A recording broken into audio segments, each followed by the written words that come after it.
Hello friends, welcome to my channel. இன்றைக்கி நம்ம வீடியோவில் குட்டி குட்டி கிச்சன் டிப்ஸ் தான் கூட ஷேர் பண்ணியிருக்கேன். வீடியோ ஃபுல்லுமே ஸ்கிப் பண்ணாமல் பாருங்கள். அப்போ தான் என்ன டிப்ஸ் சொல்லியிருக்கேன்னு தெரியும். வாங்க வீடியோக்குள்ளே போகலாம்.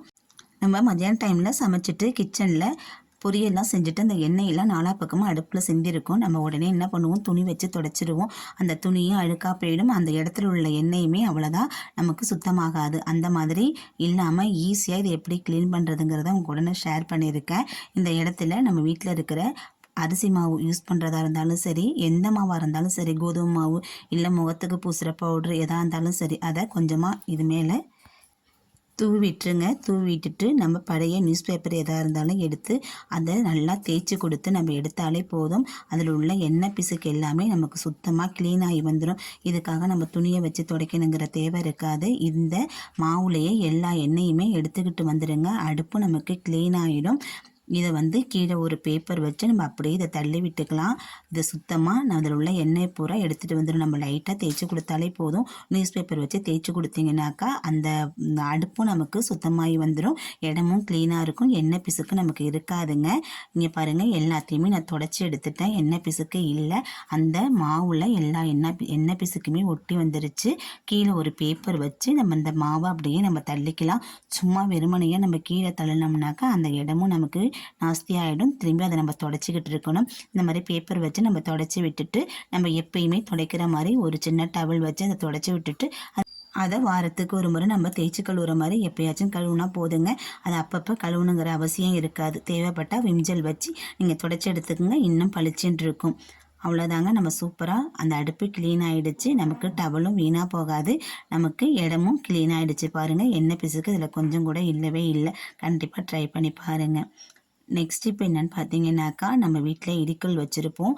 அதில் அப்படியே நம்ம பயன்படுத்திட்டு நம்ம கழுவி எடுத்து வச்சோம்னா அதில் குட்டி குட்டி கொசு உட்காரும். அது மட்டும் இல்லாமல் பல்லி, கரப்பாம்பூச்சி அந்த மாதிரி எதுவும் நம்ம அதில் தீண்டிட்டு போனால் கூட நமக்கு தெரியாது.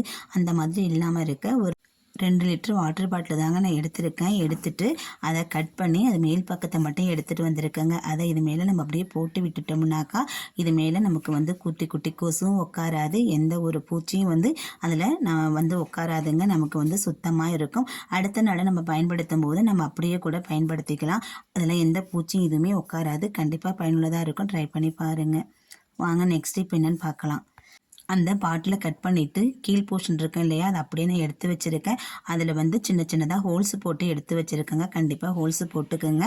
நம்ம கத்தியை ஹீட் பண்ணிவிட்டு இல்லை கம்பி இருந்தால் கூட அதை சூடுபடுத்தி அடுப்பில் இந்த மாதிரி சின்ன சின்ன ஓட்டைகளாக போட்டு வச்சுங்க. அது எதுக்கு பயன்படுத்த போகிறோன்னு பார்த்தீங்கன்னா, நம்ம வீட்டில் இந்த மாதிரி குட்டி குட்டி டம்ளர் நம்ம பயன்படுத்தாத டம்ளர் நிறையா வச்சுருப்போம்.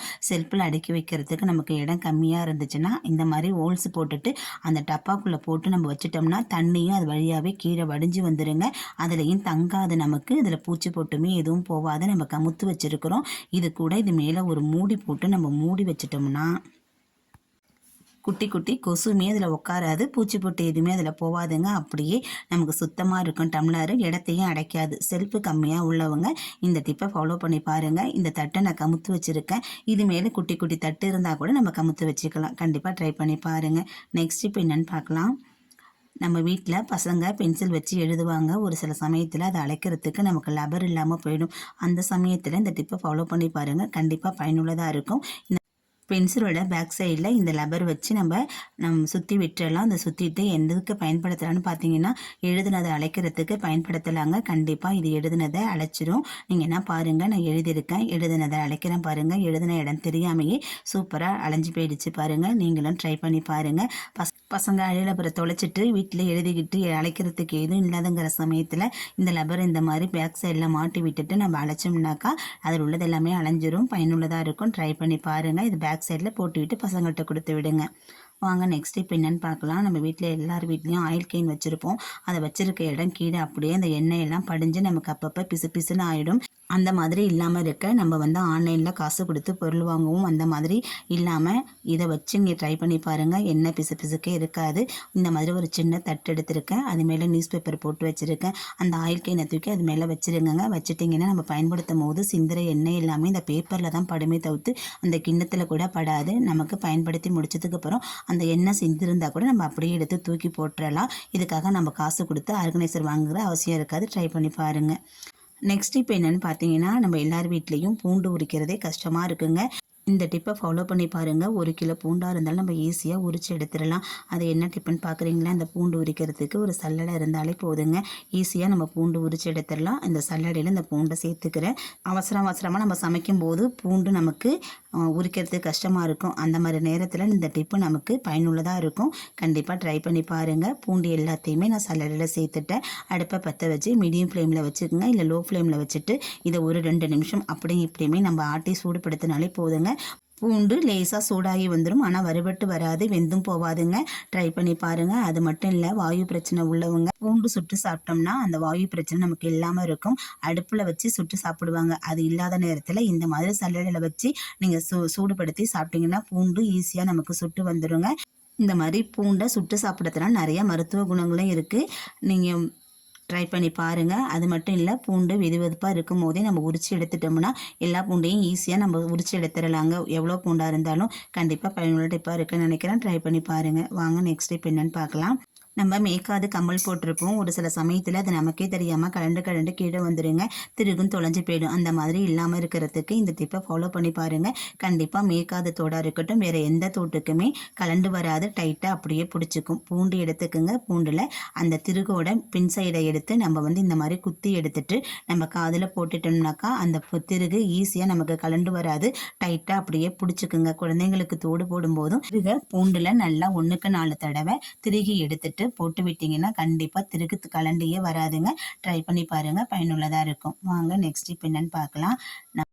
நம்ம வீட்டில் மிக்சி சார் வச்சுருப்போம். சாறு முன்பக்கத்தை மட்டுமே நம்ம கழுவி எடுத்து வைப்போங்க. பேக் சைடை நம்ம கழுவ மாட்டோம். அதில் இந்த மாதிரி பாசம் அடைஞ்சு போயிருக்கும். அதை ஈஸியாக போக்குறதுக்கு இந்த டிப்பை ஃபாலோ பண்ணி பாருங்கள். இதில் கொஞ்சம் போல் பேக்கிங் சோடா சேர்த்துருக்கேன், கொஞ்சம் போல் லெமன் ஜூஸ் சேர்த்துக்கிறேன், அது கூடவே கொஞ்சம் போல் தூள் உப்பு, அதில் கொஞ்சமாக வினிகர், இது எல்லாத்தையுமே நம்ம சேர்த்துக்க வேண்டியதாங்க. தூள் உப்பு, வினிகர் இதெல்லாமே சேர்க்கும்போது அதில் உள்ள பாசம் எல்லாமே நமக்கு சூப்பராக ரிமூவ் ஆகி வந்துடும். இது கூட வினிகரை சேர்த்து பாருங்கள், நல்லா முறைச்சி பொங்கி வரும். இந்த பொங்கல்லையே அந்த அழுக்கு எல்லாமே நுரைச்சி மேலே வந்துடுங்க.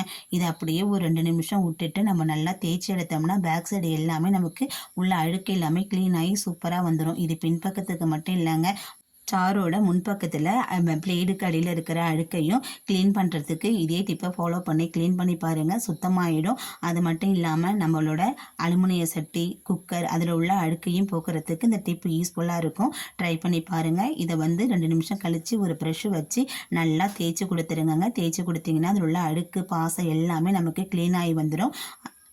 இந்த மாதிரி பெரிய ப்ரெஷ்ஷாக வைக்கிறதோட சின்ன ப்ரெஷ்ஷை வச்சு தேய்ச்சிங்கன்னா இன்னும் அழுக்கு நமக்கு ஈஸியாக வந்துடும். ஆனால் தேய்க்கும் போது கொஞ்சம் ஸ்ட்ராங்கான ப்ரெஷ்ஷாக வச்சு தேய்ச்சிங்கன்னா இன்னும் நமக்கு சுத்தப்படுத்துறதுக்கு ஈஸியாக இருக்கும். இது எல்லாமே நான் க்ளீன் பண்ணி எடுத்துகிட்டு உங்களுக்கு காட்டுறேன் பாருங்கள். எவ்வளோ க்ளீனாக சூப்பராக நமக்கு பளிச்சுன்னு வந்துட்டு நான் 2 நிமிஷம் அதை ஊற விடுங்க. ஊற விட்டால் தான் அதில் உள்ள பாசம் எல்லாமே நமக்கு க்ளீனாகி வருங்க. தேய்க்கிறதுக்கு ஈஸியாக இருக்கும். இங்கே பாருங்கள், அதில் உள்ள அழுக்கு எல்லாமே சூப்பராக நமக்கு க்ளீனாகி வந்துடுச்சு. இதை நான் கழுவிட்டு நான் உங்களுக்கு காமிக்கிறேன் பாருங்கள். இது நமக்கு தேய்க்க முடியலன்னா ஒரு பட்ஸு கூட வச்சு உள்ள அழுக்கையெல்லாம் நம்ம க்ளீன் பண்ணி எடுத்துடலாம். நான் தேய்ச்சி கழுவி எடுத்துகிட்டு வந்துட்டேன். அதில் உள்ள அழுக்கு எல்லாமே சூப்பராக நமக்கு க்ளீன் ஆகிடுச்சு.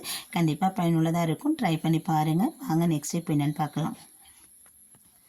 ஒரு பாத்திரத்தில் தண்ணி ஊற்றி அடுப்பில் வச்சுருக்கேங்க. அந்த தண்ணி கொஞ்சமாக கொதி வரட்டும். இதில் 2 லெமன் பீஸ் போட்டுக்கிறேன். நீங்கள் காஞ்ச தோல் இருந்தால் கூட போட்டுக்கங்க, இல்லை லெமன் ஜூஸ் இருந்தாலும் சேர்த்துக்குங்க. இது 2 நிமிஷம் அப்படியே கொதிக்கட்டும். கொதித்த தண்ணியை நான் இறக்கி எடுத்துகிட்டு வந்துட்டேன். இதில் ஒரு 2-3 பொருள் சேர்க்க போகிறேங்க. 2 ஸ்பூன் அளவுக்கு பேக்கிங் சோடா சேர்த்துருக்கேன். பேக்கிங் சோடா நிறையாவே சேர்த்துக்குங்க. இது உள்ள அழுக்கை எல்லாமே க்ளீன் பண்ணி வரத்துக்கு நமக்கு உதவியாக இருக்கும். இது எதுக்கு பயன்படுத்த போகிறோன்னு பார்த்தீங்கன்னா மெயினாக சிங்குக்கு தாங்க பயன்படுத்த போகிறோம். இது கூடவே தூளுப்பு சேர்த்துக்கிறேன். தூளுப்பு சேர்த்ததுக்கப்புறம் என்ன பண்ண போகிறேன்னு பார்த்தீங்கன்னா இது கூட வினிகர் சேர்த்துக்க போகிறேங்க. வினிகர் சேர்க்கும் போது இது நல்லாவே பொங்கி வரும். பேக்கிங் சோடா, லெமனு, உப்பு, வினிகர் இதெல்லாம் சேர்க்கும் போது சிங்கை க்ளீன் பண்ணுறதுக்கு நமக்கு ரொம்ப உதவியாக இருக்குங்க. இதுக்காக நம்ம வெளியில் காசு கொடுத்து நம்ம சிங்கு க்ளீன் பண்ணுறதுக்கு லிக்விடெல்லாம் வாங்க வேண்டிய அவசியம் இருக்காது. இது எல்லாமே நல்லா ஒன்று சேர்ந்து கரைஞ்சி வர மாதிரி நம்ம கரைச்சி எடுத்துக்க வேண்டியதான். எடுத்துகிட்டு நம்ம இரவு நேரத்தில் வேலை எல்லாமே முடிச்சுட்டு நம்ம இறுதியாக இந்த லிக்யூடை அந்த சிங்கோட இதில் ஊற்றி விட்டுட்டோம்னா அதில் இருக்கிற அடப்பு எல்லாமே நமக்கு க்ளீனாகி வந்துடுங்க. இதில் குட்டி குட்டி கரப்பாம்பூச்சி தொல்லையும் இருக்காது. அது மட்டும் இல்லாமல் காலையில் நம்ம பார்க்கும்போது சிங்கிள்லேருந்து ஒரு மாதிரி பேட் ஸ்மெல் வரும். அந்த மாதிரி ஸ்மெல்லும் இருக்காது. இதை மிச்சம் இருக்கிற லிக்யூடை 4 பக்கமும் ஊற்றி விட்டுட்டு தேய்ச்சி விட்டுட்டிங்கன்னா இருக்கிற பாசம் எல்லாமே நமக்கு சூப்பராக க்ளீனாகி வந்துடும். கண்டிப்பாக பயனுள்ளதாக இருக்கும். ட்ரை பண்ணி பாருங்கள். ட்ரை பண்ணி பார்த்துட்டு எப்படி இருந்துச்சுன்னு உங்கள் ஃபீட்பேக்கை என்னோட கமெண்ட் பாக்ஸில் ஷேர் பண்ணிக்கோங்க. நான் சொன்ன டிப்ஸில் ஏதாச்சும் ஒன்றாச்சும் உங்களுக்கு பயனுள்ளதாக இருக்குன்னு நம்புகிறேன். பயனுள்ளதாக இருக்குன்னு நினச்சிங்கன்னா சேனலுக்கு ஒரு லைக் கொடுங்க. மறக்காமல் என் சேனலை சப்ஸ்கிரைப் பண்ணி சப்போர்ட் பண்ணுங்கள். நீங்கள் கொடுக்குற லைக்கு கமெண்ட் என்னுடைய வெற்றி பாதைக்கு வழிவகுப்போம். இது வரைக்கும் என்னோடய வீடியோ பொறுமையை பார்த்ததுக்கு மிக்க நன்றி. வாழ்க வளமுடன். மற்றொரு பதிவில் சந்திப்போம். நன்றி, வணக்கம்.